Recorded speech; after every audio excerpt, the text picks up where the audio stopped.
Ito na, balikan natin, ano ha, ang ating talakayan ukol sa bagay na yan, sapagkat ito na nga po ha, ayon po sa kanya, dito sa naging pahayag, aminado po ang Pangulong Bongbong Marcos na kulang sa kanyang paningin at nakulangan siguro ang taong bayan. Ayun, nakulangan anya ang taong bayan sa performance ng gobyerno, kaya hindi nila nakuha yung pinaka-target na numero, especially na po sa mga tumakbong senador. Mukhang ganun nga po ang nangyari. Kasi gaya nung ating binabanggit, meron hong nag-assess nito eh. Nasana na Kuya Ate Natalie Pichi, yung isang column na itong nangyari sa katatapos na eleksyon ay parang tinimbang ka, ngunit kulang. Alin yun? Tinimbang ang performance ng Pangulong Bongbong, pero ang tingin ng taong bayan ay parang kulang. Diba? Tinimbang ka, ngunit kulang. Ano po naging resulta? Yun din ang nangyari sa katatapos na eleksyon. Tinimbang yung performance ng mga cabinet secretary, ang epekto, ang tinamaan ay ang mga senador ng alyansa ng Pangulong Bongbong Marcos, ng mga tumakbong senador. Kaya, ang resulta po, mukhang marami sa kanila ang hindi lumasot. Kasi, ayan po, totoo naman to, aminin nyo pan po, hindi. Kasi pag tinimbang nyo yung 3 taon na pundasyon, performance ng administrasyon, kung maganda yan, lahat yan ang epekto doon sa mga minanok, ng Pangulong Bongbong Marcos sa katatapos na eleksyon. Iyon, tama. Ito daw pong bawat midterm elections, mga kababayan, ay may tuturing daw po itong referendum. Totoo yan ha. Pag tinimbang ka, sabi nga, ito po isang referendum at pagtitimbang sa nakaupong Pangulo ng Bansa. Sa kabila daw po ng kalamangan ng koalisyon ng administrasyon, mahina ang naging resulta nito sa katatapos na eleksyon o ng halalan. Yun nga sinasabi ko kayo na, tinimbang sila, ngunit kulang eh. Hindi po revolusyon ang mga eleksyon. Nananatili daw pong nakaposisyon ang dinastiyang politikal. Maliban daw po sa ilan sa mga lugar kung saan lamang ang mga command vote kaysa sa mga kusang boto ng mga tao sa karera para daw po sa kontrol ng Senado. Lamang ang mga kusang boto kaysa sa iniutos na boto. Diyan tayo nakakakuha daw po ng mas malinaw na pagbasa sa sentimiento ng publiko. Masalimuot na proseso ang pambansang halalan. Nariyan po ang isyu ng pulisiya at iba't iba pa. Diyan na tinitimbang ang performance ng Pangulo. Kaya nga, sabi natin, kung yung mga trust rating at saka yung, dalawa yan eh, trust rating at saka, ano nga bang rating na yan? Nakalimutan ko tuloy. Basta, yung dalawang rating na yan. Pero dahil nga sa naging trend ay pasubsob ang rating ng Pangulo, yun ang naging epekto. Ang tinamaan ang mga kandidato po ng administrasyon. Kaya sabi ng Pangulo, teka lang, dapat siguro mag-aral tayo, tignan natin ang performance, hindi lamang nung 12 senador na minanok natin, kundi ang performance ng lahat ng mga cabinet official. Kasi po, doon tayo tinimbang ng taong bayan. Diba? Yun ang sinasabi natin. At ang naging resulta, yun, lulugo-lugo. Ang naging resulta po, ay nako. Nasaan na ba? Ito po, narito daw po yung mga listahan. Ito tuloy ko. Ito. Maganda pa ito. Ito binabanggit natin eh. Handang-handa naman daw po sana ang administrasyon eh. Di ba? Para po sa isang magastos na laban. At ginamit pa nga ang 2025 national budget para palakasin po yun hong mga subsidiya na kailangan para sa pagbili ng kasikatan, inilipat ang mga pondo mula sa mga importanteng gastusin patungo sa mga proyektong kapaki-pakinabang sa mga pinaburang lokal na politiko. Totoo yan, di ba? Kaya nga sabi nila, bumaha ang ayuda. Binuo daw po yung kamada ng mga kandidato sa pagkasenador ng administrasyon. Mga makaasahan daw pong makakuha sana ng maraming boto. Nako, pero marami hong kulang sa mga pambato ng administrasyon. Wala daw pong malinaw na mensahe. Wala itong kapanipaniwalang programang panglehislatura. Wala itong solusyon sa mga bagay na nagpapahirap sa mga ordinaryong Pilipino. Tulad daw po ng hindi abot kaya, sobrang mahal ng presyo ng mga pangunahing bilihin. Di ba? Ito po yung binabasa ko, isang artikulo na nalathala. Sino sumulat nito? Si Alex Magno. Tama ba? Si Ginoong Magno. Hindi rin daw po makatulong ang mismong Pangulo sapagkat bumaba. Yun. Bumaba po ang kanyang trust at approval ratings. Di ba? Ito nga po naging problema nila nung mga huli. Ay, nako. Ilang buwan pa bago pa man dumating ang halalan, hindi natin nakita ang tinutulak ang pambansang paabante. Sa halip po paabante, panay po ang kambyo. Panay po ang kambyo. Nako, ayun ho ang naging problema. At kapansin-pansin din daw po sa ilang mga survey, lumabas na 40% ng mga botante nagsabing pro-Duterte sila. Nako, lamang na lamang ito sa 15% na nagsabing sila naman ay mga pro-Marcos. At nakita po sa resulta ng halalan, kandidatong alyado ng mga Duterte na iligtas ng pag-endorso po ni VP Sara. Sino ang pruweba? Senator Amy Marcos at ngayon po Senator-elect Camille Villar. Tama, mali? Tama. Yan ang sinasabi namin sa inyo. No? Pinalo naman ng isang baguhang sa politika. Tako, ito ho, yung taga Cebu. Ay, nako. Kaya, medyo matindi pa rin talaga ang hatak. Yun po ang sinasabi. At ito po, mukhang may basihan dito ang column na ito ni Ginoong Alex Magno. Balikan natin si Nelson. Ayun. Yan. Ako, ito ang... Yun naman pala, linaw, parang sa tabi ka lang Umakyat ako sa mas mataas na puno. Yan. Dyan, may latest dito. Natanggap mo na ba yung text ni Jay Ruiz sa'yo? Si Jay Ruiz? Oo. Ba? Ano nga sabi ni Jay? Nakakilala ba uli? Aba, ang sabi niya ay nagre-resign na rin siya sa pwesto. Yung courtesy resignation na hinihingi ng Pangulong Bongbong. Sabi niya dito, babasahin ko.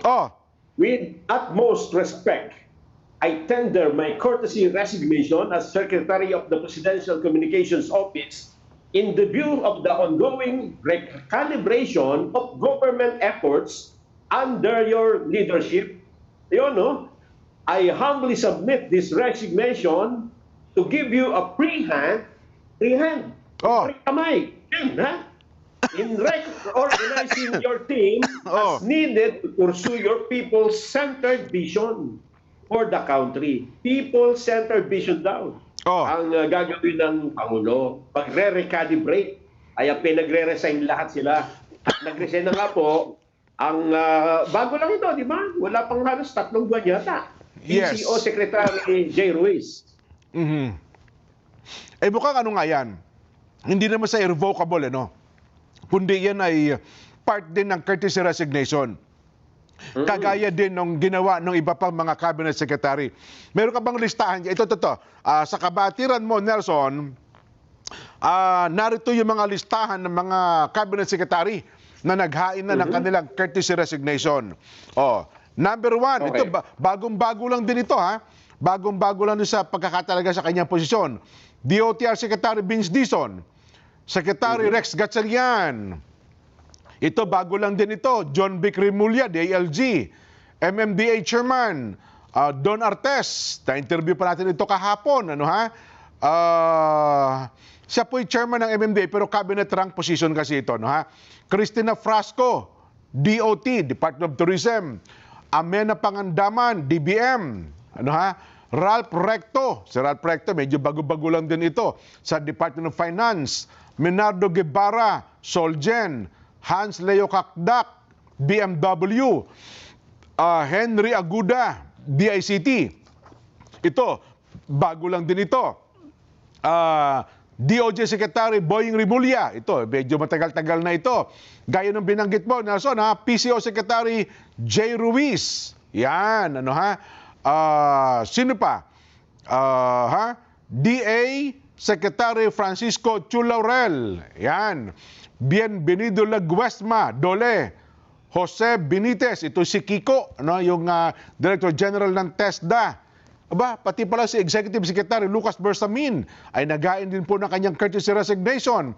Arsenio Balisacan, ito yung dating NEDA, ngayon ay DepDev na pala, DepDev Secretary. Frederick Go, Special Assistant to the President for Investment and Economic Affairs. Ito po yung Presidential Advisor pero Cabinet rank position. Condrado Estrella III, DAR Secretary. Paeng Lutilla, DOE. Sani Angara, DepEd. Maria Antonia Yuruloy Saga, DNR. Ito, medyo matagal-tagal na rin ito.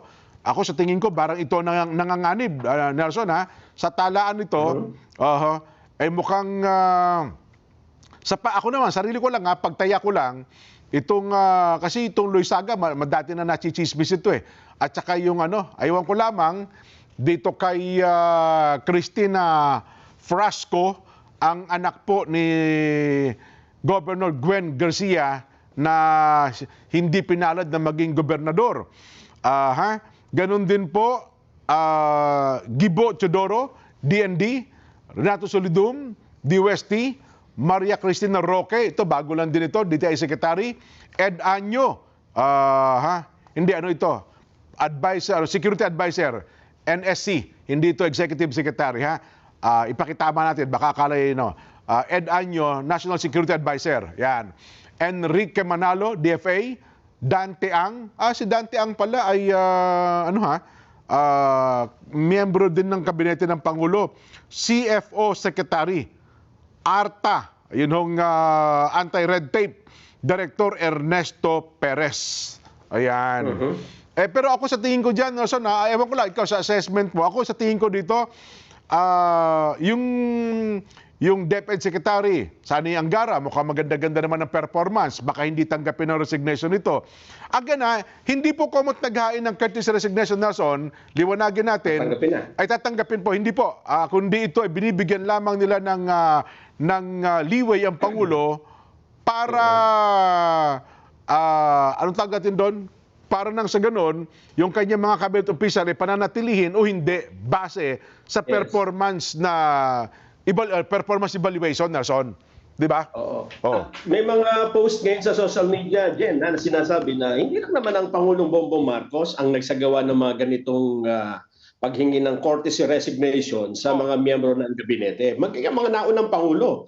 Pero kaibahan mo kasi nito ay yung timing o yung reason kung bakit hinihingi ang courtesy resignation ng mga cabinet official. Example, si Cory Aquino, pinag-resign niya lahat ng mga posisyon mula sa gabinete, pati sa Supreme Court. Matatanda mo, nung EDSA Revolution, 1986, nagpalitan lahat. Dahil revolution nga po yun. Tama. Ang dating Pangulong Joseph Estrada, nung siya ay nanumpa at naging Pangulo ng 1998, ay madalas siyang humihingi ng courtesy resignation, pero hindi katulad nito na parang wholesale. Lahat kayo mag-resign. Si Pangulong Gloria Macapagal-Arroyo ay humingi din ng ganitong courtesy resignation dahil naman ito dun sa issue ng mga corruption, lumabas pa yung Hello Garci, at iba't iba pang mga issue. Ganon din si Pangulong Fidel Ramos at si Pangulong Duterte.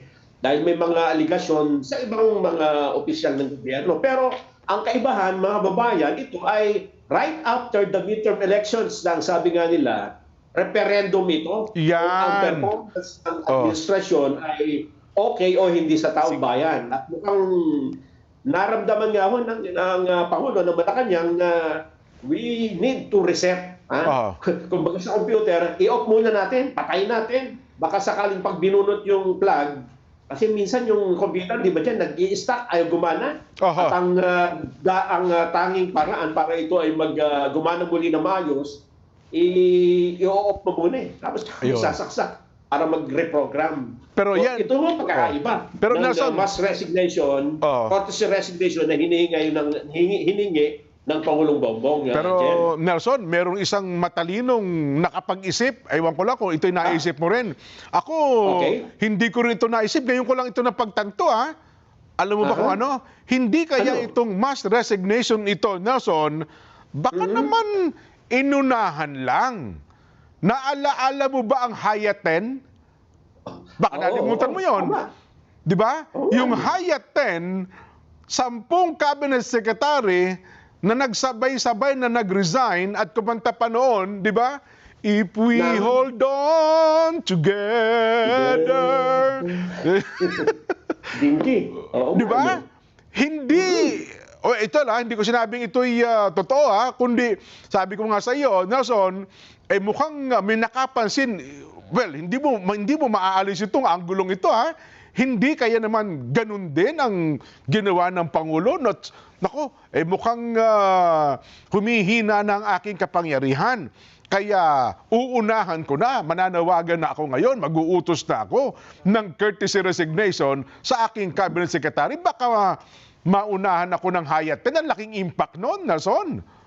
Kung sa bagay po, pwede. Pero matatandaan mo dyan, tayo na rin na nagsabi noon na nasa, kumbaga sa basketball, halftime na ang laro natin. Well, tama. Pwede magpalit na ng mga player. Yung first 5, mukhang lahat ng mga iniligay mong first 5 ay hindi nakascore o nakascore man ay tambak, napapaul pa, puro foul.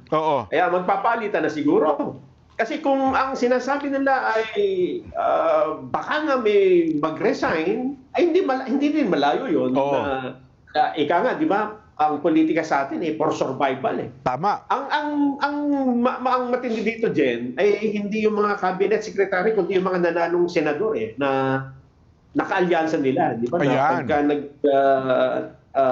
simula ng sesyon, dyan na natin makikita. Pati na yung mga nasa House of Representatives, yung mga congressman. Ang sabi nila ay, hindi, hawak pa rin namin ng House.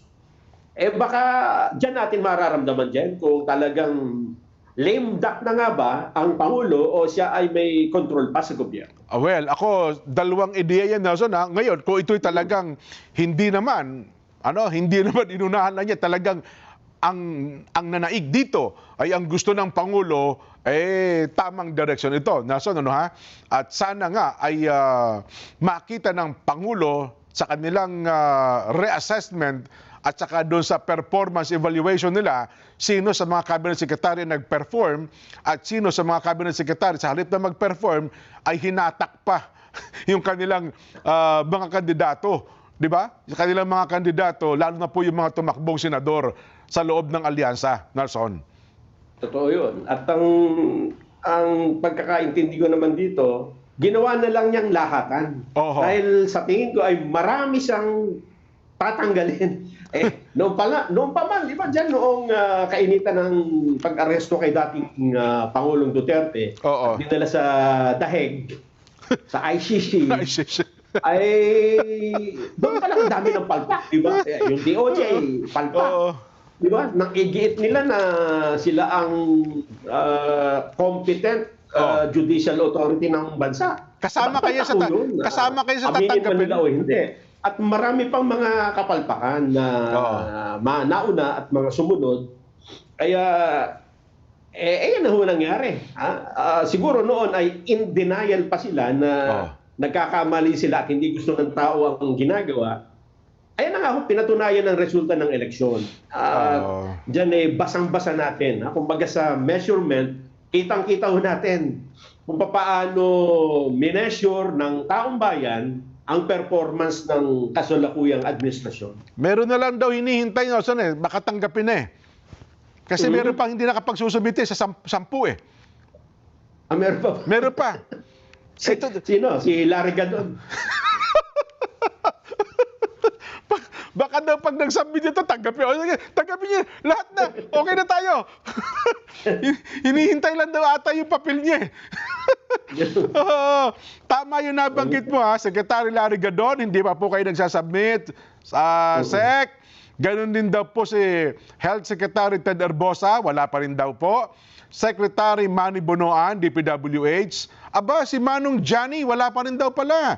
Presidential Advisor on Legal Affairs, ano ha? Itong si Elaine Masukat, parang si Elaine Masukat may nakita na ako. Latest lang, mga ilang minuto pa lamang ha. Si Elaine Masukat po, kung di nyo alam, siya po ang head ng PMS, Presidential Management Staff. Ano ha? Ganon din po si Andres Centino. Ito, retired general ito. Siya po ay Presidential Assistant on Maritime Affairs. Ganon din po si Presidential Advisor on Military and Police Affairs, Roman Felix. Presidential Advisor on Poverty Alleviation. Yun nga, si Larry Gadon. Sabi niya kasi kayo na, Nelson, ay wako ko totoo, tinanong kay Auntie Claire eh. Sabi daw ng Secretary Gadon, hindi po ako kasama dyan. Hindi ako kasama.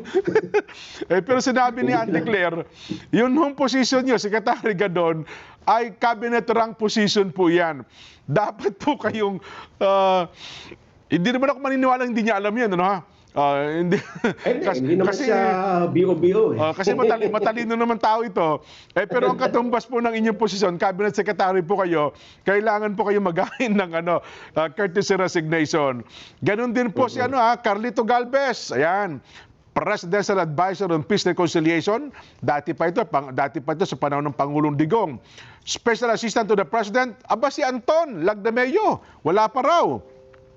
Presidential Advisor on Legislative Affairs, Mark Leandro Mendoza. Yun hong PALLO. Ayun.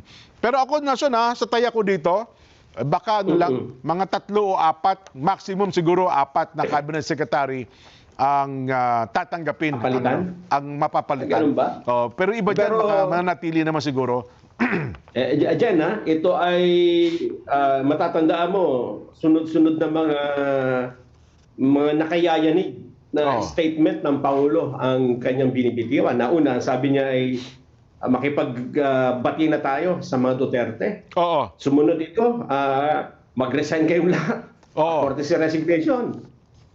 Sabi nga nila ay ang mga bagay daw, kung dumating yan, laging 3 eh. Mas maganda yung 3-3-han. So may kasunod pa yan na 3, pangatlong isang nakayayanig na statement yan.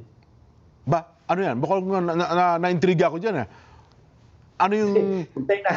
Hintayin natin. Ganon? Parang... Anyway, ihain natin ang ating Box Populi. Nelson, Sa atin mga taga-subaybay, nako, ang ganda ng ating Box